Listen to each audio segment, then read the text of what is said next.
Hey, Paul. Hey, guys. What's happening, man? Yeah, it's been a busy and productive week, I guess. A demanding day, to say the least. Hey, no shortcuts on that. Yeah, Friday often kicks off with a bang. The training environment. Anyway, what's not kicking off is the fuel at OR. Yeah, a Zicolo Go-Go juice available at the moment. What's the story here? OR Tambo in South Africa is facing serious jet fuel shortages due to a fire at the Natref refinery. Current fuel supplies are only enough for about 6.5 days. That was a couple of days ago. Yeah. And February's requirements are much higher. AXA is working with industry partners to find solutions, including importing fuel from other regions. Airlines are taking steps like refueling at different airports. I see some of the American airlines stopped at Windhoek last night. Yeah. So did Air France, I think. I think Swiss Air have also been swinging via Windhoek on the odd occasion to pick up fuel there. So that's not cool. Namibian scoring. We're going to hike up the fuel price. But hell of an inconvenience. People are obviously missing connections, or the connections overseas are getting tighter and tighter because of this. So once again, AXA doesn't really appreciate the knock-on effect that their inadequacies have on the industry. Yeah, it's not good. Passengers are advised to allow extra time for potential delays and stay in touch with their airlines. I see Cape Town had some fuel issues as well. Yeah. They were having their generator didn't work the other day. It's a story. Yeah, and there's a couple of flights that had to divert because of that as well. Yeah, and I see Sapphire were busy apologizing. Yeah, and it's actually unfair because it's not their fault. It's not their fault. Have you noticed whining passengers that don't know much about the aviation industry are quite annoying? Hey, they piss me off the most, man. They really do. They must wind their necks in. The aviation is too complex for your simple mind to understand. I say simple mind because if you are that dumb to go onto social media and make a complaint about the subject that is so complex that you know nothing about, that's actually probably basing the decision that they made on your safety, then just shut up. Exactly. And don't post something stupid because everyone thinks you're an idiot. Yeah. So, I'm not even going to read the post I had it yet to read, but not good for South Africa. It doesn't look good. And then, if you are traveling in February, keep a close eye out because you could be affected.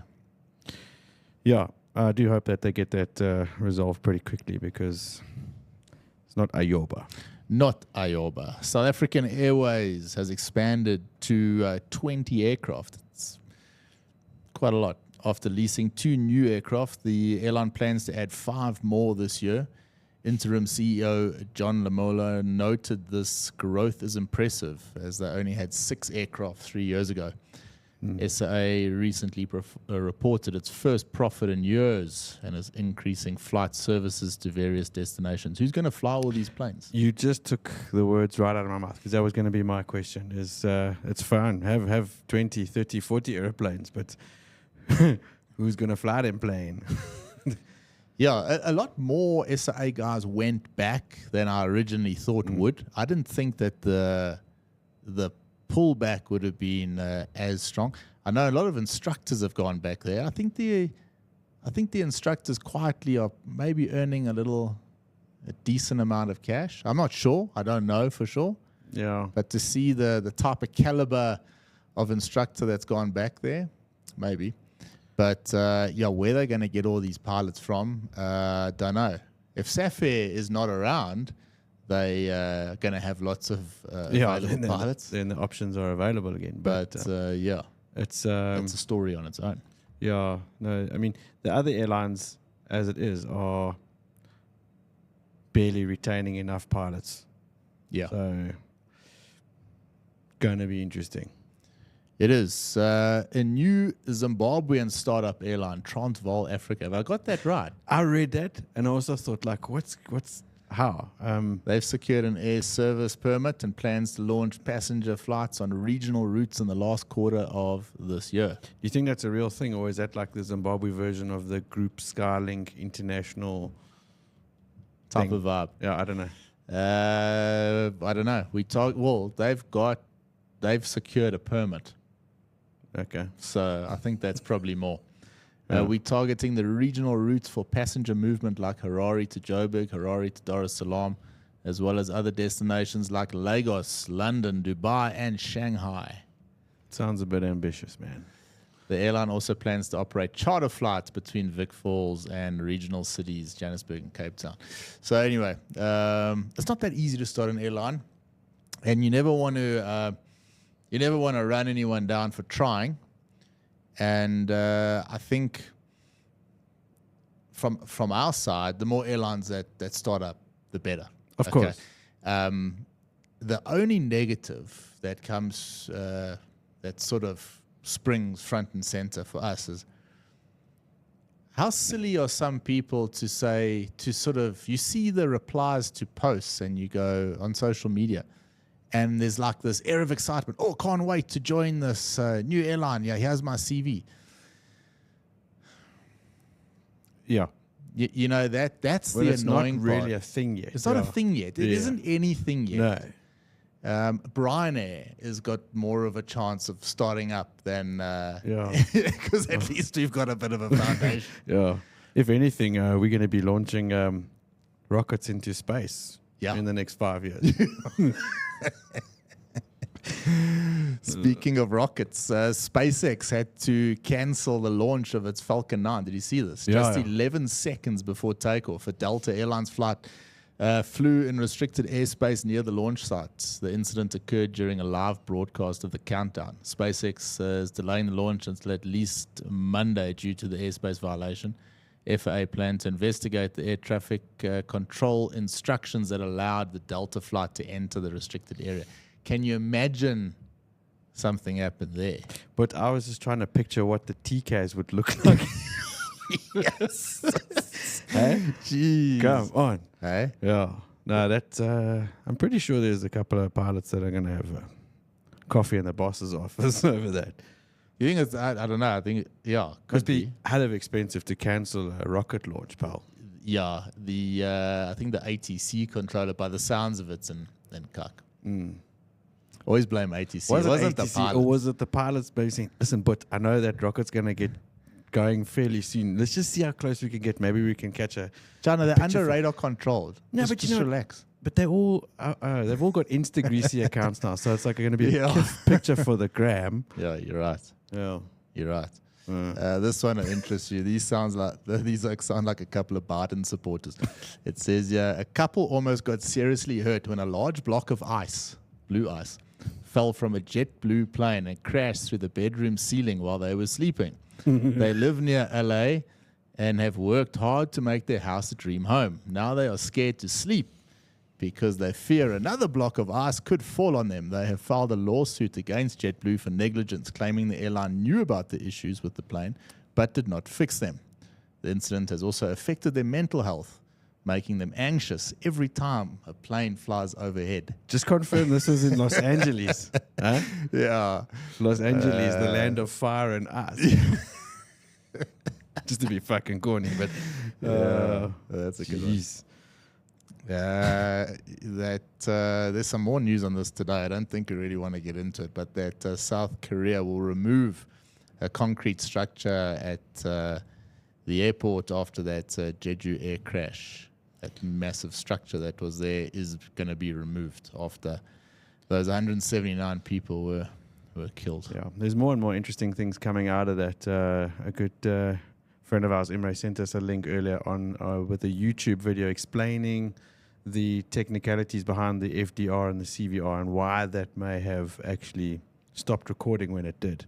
I managed to watch half the video before the show. Couldn't finish it, so I didn't get to the conclusion. But quite interesting as to why that recording stopped 4 minutes, or when it did before the prank. So, a lot of interesting things coming out of this. Should we throw that link in the notes? Let's do That's that. a cool and video. Then, I think, shout to Imre for sending that to us, because it's for the guys that understand aviation. I think it explains quite a few things. So Yeah. Yeah, we'll do that. We'll throw that in the show notes. Rather you read it or watch it and judge for yourself. And let us try and explain it. Yeah. We're in no position. Boeing is seeking regulatory exemptions for the stall management yaw damper system on the 737 MAX 7 and 10. The company needs these exemptions to meet the new safety standards and achieve certification. The request follows a previous exemption granted for different safety rules. Do you think, Trump signed, I don't know how many executive orders the other day. Yeah, he's been busy. And I think where Trump and Boeing what's the vibe there? I don't actually know, to be honest, because one would think that you would want to be on the right side of Donald J at this stage. Well, yeah, naturally, but I mean, surely they've got to be mates, because I mean, Boeing is such a strong American company. Not only that, but Donald cruises around in his own Boeing. So this is the point. It's like, why are you going to go and piss off the manufacturer of the oaks that service the airplane that you own? You make a good point, Sire. I never thought about that. Yeah, yeah. I think he's going to look after it. Boeing plans to complete the necessary certification activities by October 2028. Not a huge amount of news this week. Main story here in South Africa, certainly the fuel issue that's going on. How is your aviation journey going on? We had a bit of a chat off the pod together this week. What's the plan? Where are we going? Sometimes quite difficult for us now. I've been out the flight deck for quite a while. You try to think, would it be that easy to snap back into it and go?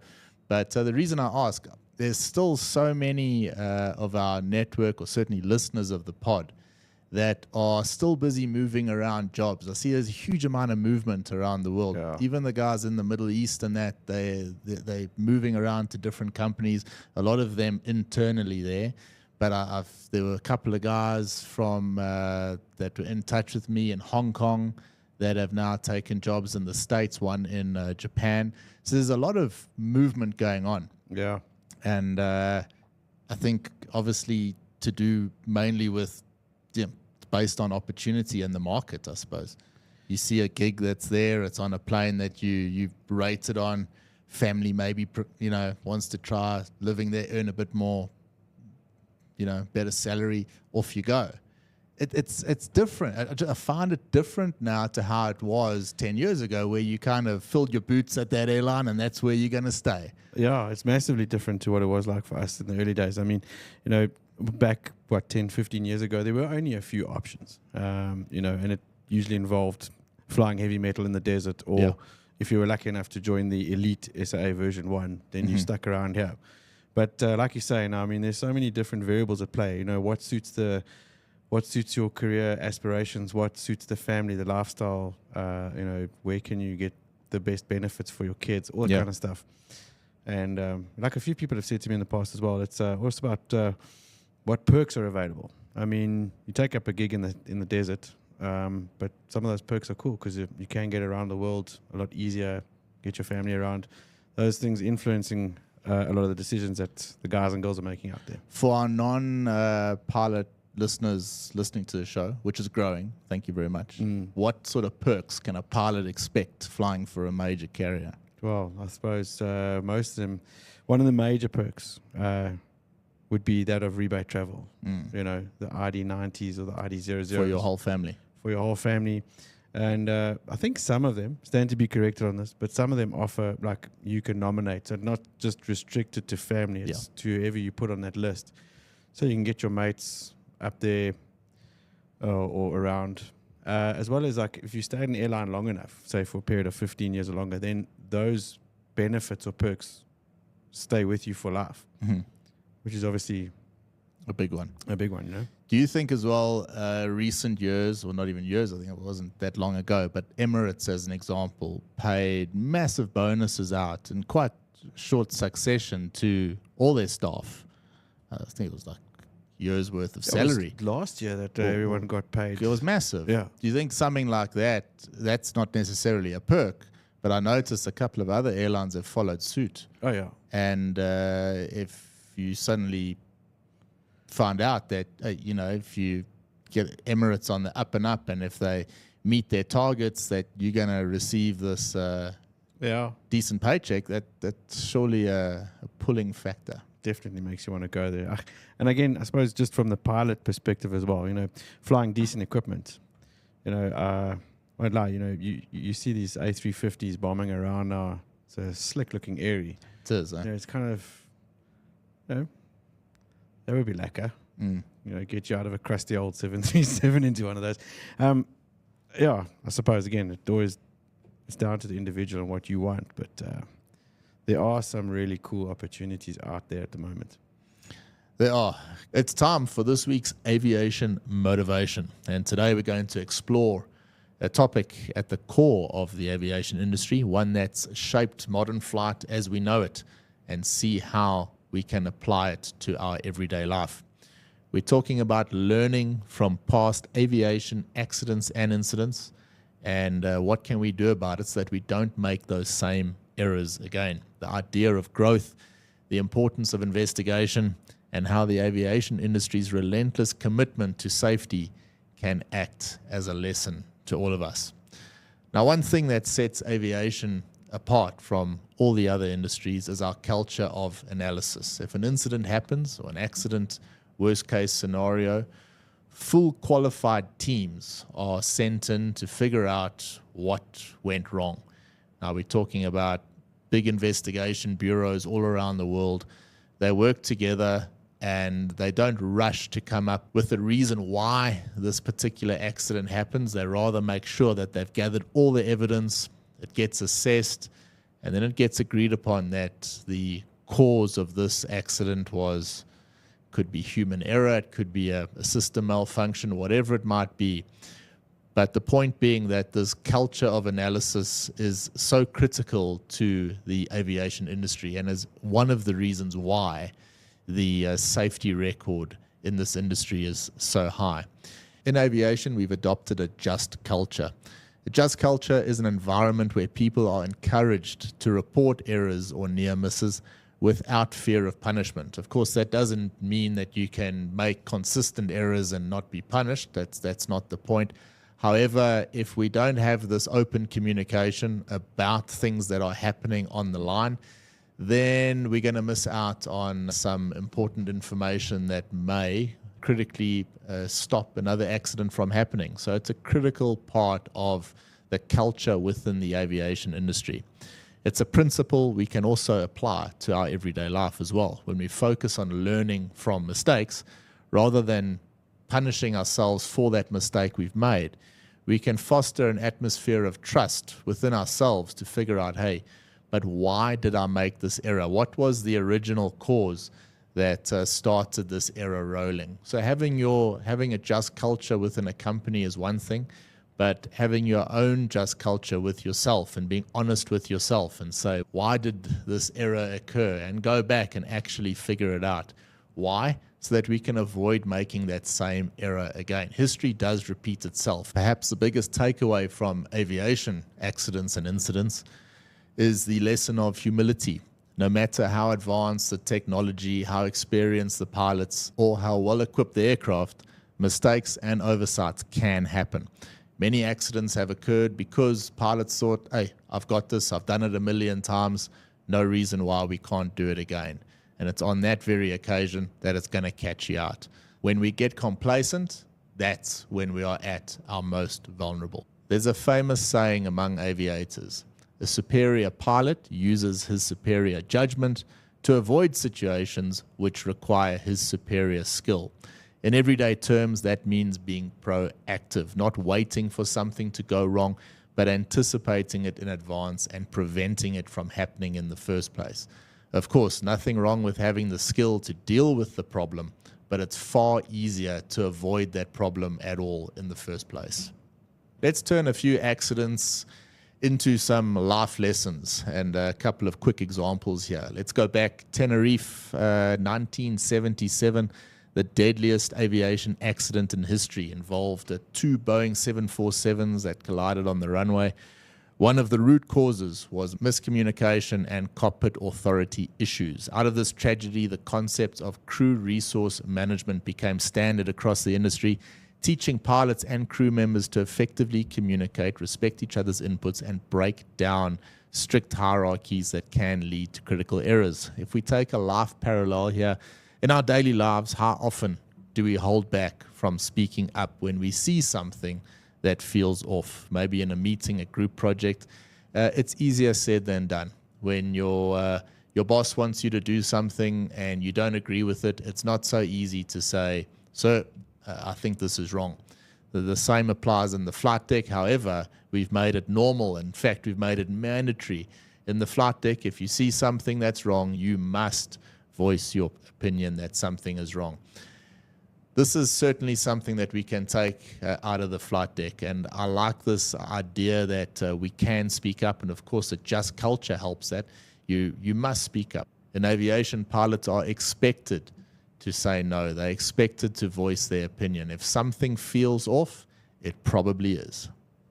Air Florida flight 1982, this was a tragic takeoff accident in icy conditions. Investigations showed that certain warnings were overlooked and crew dynamics contributed to the crash. Post-incident, the entire industry revisited winter operation guidelines, cockpit procedures, and standard operating checklists. To draw a life parallel here, this reminds us to never ignore the warning signs in our personal lives.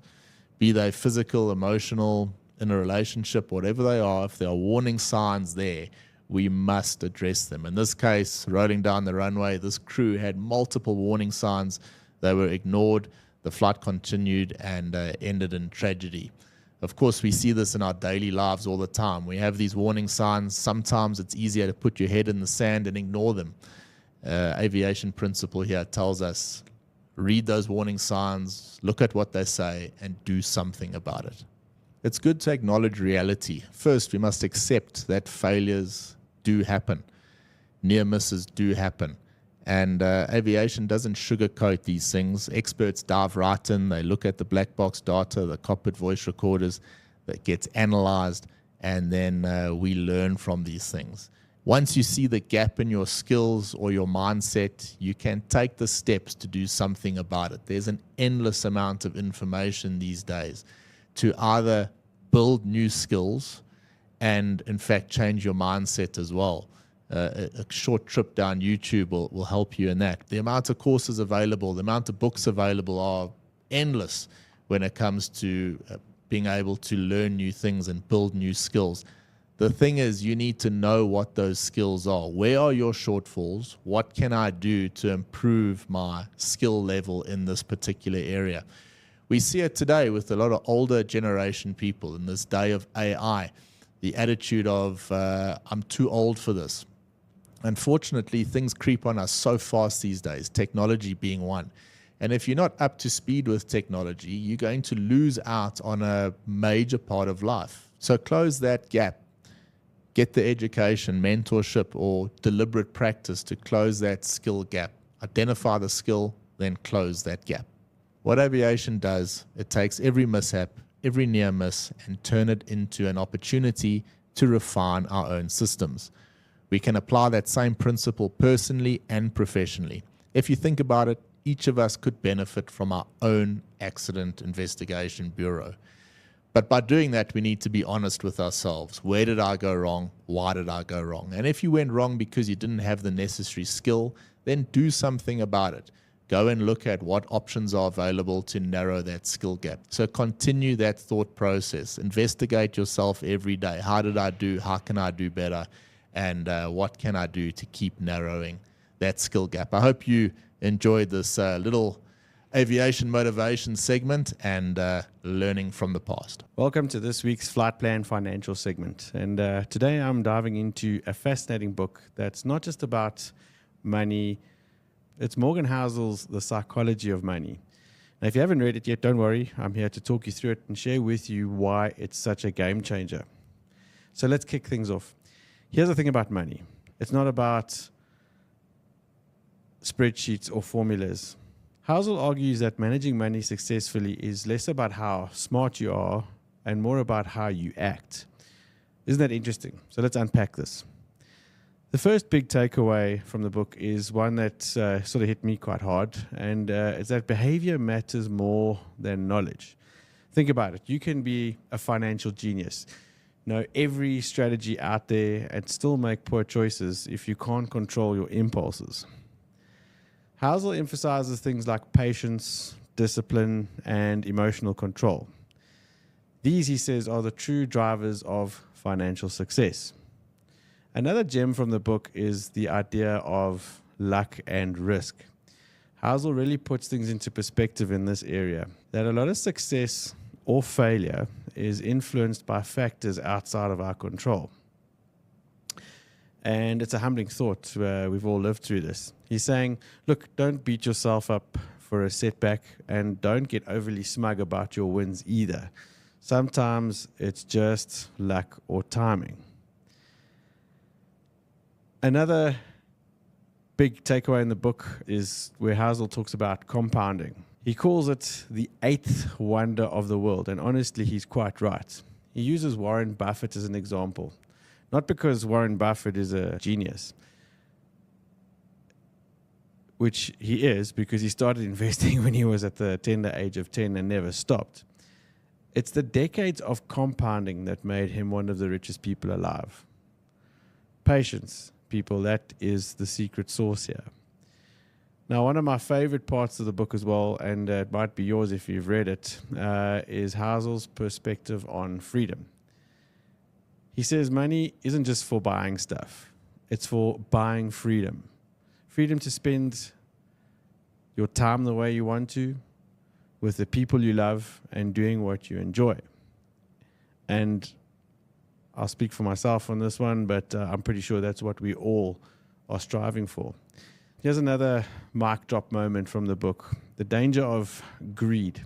Housel warns us about always chasing more money, more success.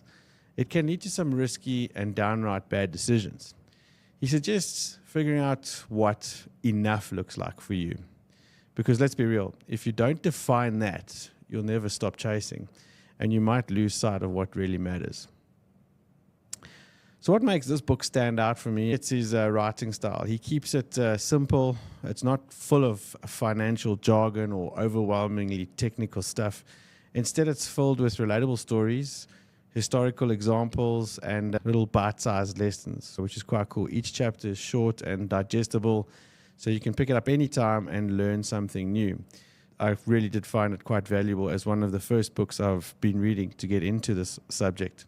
If you're looking for a deep dive into financial strategies or specific tools, this book might leave you wanting for a little bit more, but that's not what it's about. It's about mindset, and it nails that part. I think it's one of the better books to read, specifically if you are getting into this subject as a beginner like myself. Final verdict is that the psychology of money is a must read, especially if you're someone who wants to make better decisions with your money, or whether you're a seasoned investor or, like myself, just starting to figure things out when it comes to the world of finances. This book will easily change the way you think about wealth, success, and happiness, and I'd most certainly give it a solid 4.5 out of 5. It's insightful, easy to read, and honestly, it really makes you rethink your relationship with money. So that's it for today's segment on the Flight Plan Financial. If you've read the book, or if you plan to after this, please drop me a message or a comment. I'd love to hear your thoughts. And thanks to everyone that sent me messages last week with your opinions on the segment. I do appreciate it. As I said, this is definitely a fascinating subject to dive into, and I'm looking forward to learning a hell of a lot more as we go through this little series. Please don't forget to hit that subscribe button, share this with a friend, and basically just pass it on to anyone who needs a little money motivation. Thanks a lot. Can we jump into some listener comments from last week? Your big mate, Imre. Imre is a massive supporter of the show, by the way. Yeah, he sent that comment about the power supply and that video. That's the one that's going in the show notes. So You can thank Imre for that. He says, great show as always, guys. Duncan, welcome back. Brian and Ryan, great to have you back. You started with a bang. Great session. You were missed. How's it, Duncan? We always appreciate your support. Thanks, Emil. Thanks. Dale over here. Evening, gents. Happy New Year. Oh, no, so that's not Dale. I forget who this was, Paul. Do you remember? Happy New Year. Old Joburg. I didn't have the name. That's right, yeah. Old Joburg controller, now working in the Middle East. Been looking forward to your return. Really enjoy your pod, not only for the news on aviation back home, but also for a different view on some cool topics. That makes us feel kind of cool. My 2 cents on SAFE, I hope they can find a way forward. We've lost enough great airlines in the past. I don't think the general public understands how cutthroat aviation is and how beneficial it is to everyone to have more good airlines in the market. Keep up the good work. Comment of the week. Hey? Absolutely. Yeah, thank you so much. I really appreciate that. And I'll leave Dale's to you because he was talking about you there. Yeah, shot, Dale. Thanks, man. I appreciate the feedback. Dale says, Ryan, love the flight plan financial segment. I'm also a newbie into investing, and it's fascinating. He says, I'm also heavily invested into a global ETF that has done phenomenally well the last 24 months. It's all about balancing risk and reward. I'm certainly finding that out.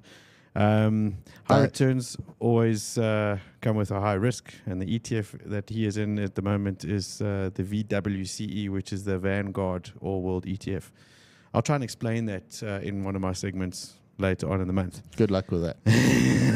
There's more jargon in this financial thing than you care to know. I mean, it keeps your head spinning, man. I was going to say Dale's biggest financial risk is being a Patreon of the Bryan Air podcast.